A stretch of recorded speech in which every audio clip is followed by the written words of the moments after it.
တန်မိုးရှိတဲ့သူတို့သမီးဖြစ်တာကြောင့်ရွှေပိတ်တာချင်း73ပိတ်တာနဲ့မိုးကုတ်ပရံများတွေတုံးကမင်္ဂလာဆောင်ခွင့်ရတဲ့စိုးပြည့်တဲ့စဉ်စိုးပြည့်တဲ့စဉ်ကလက်တလုံးမှာတော့သမီးရှင်တွေရဲ့စံပြဆုံးမရတဲ့သူတို့သမီးလေးဖြစ်နာမည်ကြီးနေတာပါအနုပညာလောကမှာရည်တည်ခဲ့တဲ့တခြားသတင်းစိုးရလို့တစ်ခုတလေတောင်မထွက်ခဲ့ပဲငြိမ်ဝှက်ပြပြခဲ့တာကြောင့်မင်္ဂလာပွဲကျင်းပတဲ့အချိန်မှာလည်းကောင်းသတင်းတွေနဲ့သာပြည့်နှံနေတာပါဒါကြောင့်မို့လဲစိုးပြည့်တဲ့စဉ်ကတစ်ဖက်ကသားရှင်ရဲ့အရေးပေးတန်မိုးထားခြင်းကိုခံနေရတာပါဒါအပြင်အခုဆိုရင်လေစူလျားရဲ့ဘက်မင်္ဂလာပွဲမှာအခမ်းအနားဆုံးသောဝတ်စုံတွေနဲ့ဝတ်ဆင်ခွင့်ရခဲ့ပြန်ပါပြီစိုးပြည့်တဲ့စဉ်နဲ့ဟေးဝရန်တို့ကအထိတ်တန်းမင်းသမီးမင်းသားတွေဖြစ်တာမို့သူတို့မင်္ဂလာပွဲကခမ်းနားမယ်လို့လူတွေကယုံမှတ်ကြပါတယ်ဒါပေမဲ့တကယ်တမ်းကျင်းပတဲ့ချိန်မှာထင်ထားတာထက်ကိုခမ်းနားနေခဲ့တာဖြစ်ပါတယ်စိုးပြည့်တဲ့စဉ်နဲ့ဟေးဝရန်တို့ကစူလျားရဲ့ဘက်မင်္ဂလာပွဲကိုမတင်မှတ်ထားတဲ့ဝတ်စုံတွေနဲ့ထွက်ခွင့်ရရှိလာခဲ့တာပါ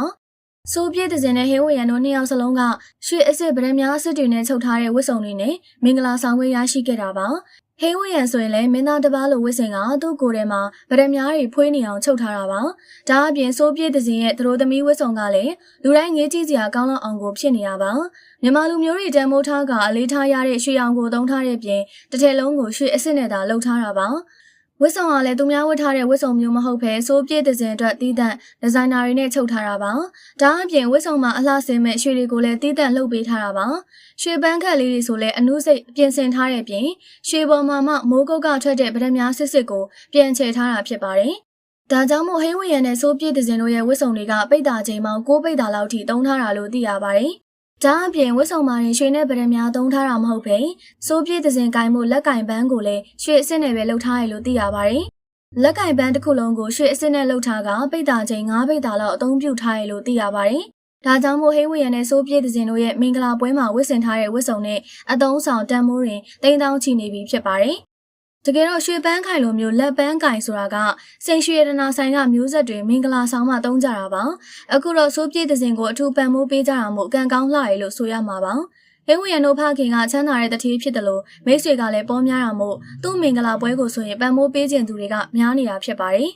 လူအများကတော့စိုးပြည့်တဲ့စဉ်ကနတ်သမီးလေးတစ်ပါးလိုပြီးပြည့်စုံကလှပနေရလို့အသိမှတ်ပြုကချီးကျူးနေကြတာပါ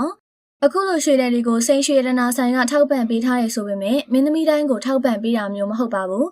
ဒါကြောင့်မို့လဲစိုးပြည့်တဲ့စဉ်ကကံကောင်းလိုက်တာလို့ဆိုနေကြတာပါရွှေတဲ့နဲ့ချဲလဲထားတဲ့ဝတ်စုံကိုဝတ်ဆင်ကသူတို့နှစ်ယောက်ရဲ့အနာဂတ်နေ့တစ်ကိုစတင်ရှောင်လန်းကြရတော့မှကြောင်းဖြစ်ပါတယ်ဝတ်စုံတွေနဲ့တန်မိုးကြီးဝတ်စုံတွေဝတ်ထားတာမဟုတ်ဘဲနဲ့အခမ်းအနားမှာလည်းတန်မိုးကြီးတဲ့အရာတွေနဲ့သာသုံးထားတာဖြစ်ပါတယ်စိုးပြည့်တဲ့စဉ်ကမင်္ဂလာဆောင်ရင်တစ်ခွပန်းနဲ့ဒဇင်ပန်းမျိုးတွေကိုမြိုင်နေအောင်သုံးကျင်တာပါပန်းအစစ်တွေသာသုံးကျင်တာမို့စိုးပြည့်တဲ့စဉ်ဖြစ်ကျင်တဲ့အတိုင်းဟိန်းဝရံတို့မိဘတွေဘက်ကလုပ်ပေးခဲ့ပါတယ်စူလျားရွက်ပတ်မင်္ဂလာပွဲအခမ်းအနားတစ်ခုလုံးကိုတစ်ခွပန်းတွေကိုမှဈေးကြီးတဲ့တစ်ခွပန်းတွေကိုသာသုံးထားတာဖြစ်ပါတယ်ဒါအပြင်ဒဇင်ပန်းတွေကိုလည်း300ဘူးတောင်သုံးထားရလို့သိရပါတယ်စိုးပြည့်တဲ့စဉ်ကစတုံးမှာဒဇင်ပန်းတွေကိုမြိုင်နေအောင်ထုံးကျင်တာဖြစ်ပါတယ်ဒါကြောင့်မို့လဲအခမ်းအနားကျင်းပတဲ့ဈေးရိတ်နဲ့တင်1000နီးပါးလောက်ရှိနိုင်တယ်လို့ခန့်မှန်းနေကြတာဖြစ်ပါတယ်စူလျားရဲ့ဘက်မင်္ဂလာပွဲကိုနာမည်ကြီးအနုပညာရှင်တွေတော်တော်များများတက်ရောက်ခဲ့ကြတာလည်းဖြစ်ပါတယ်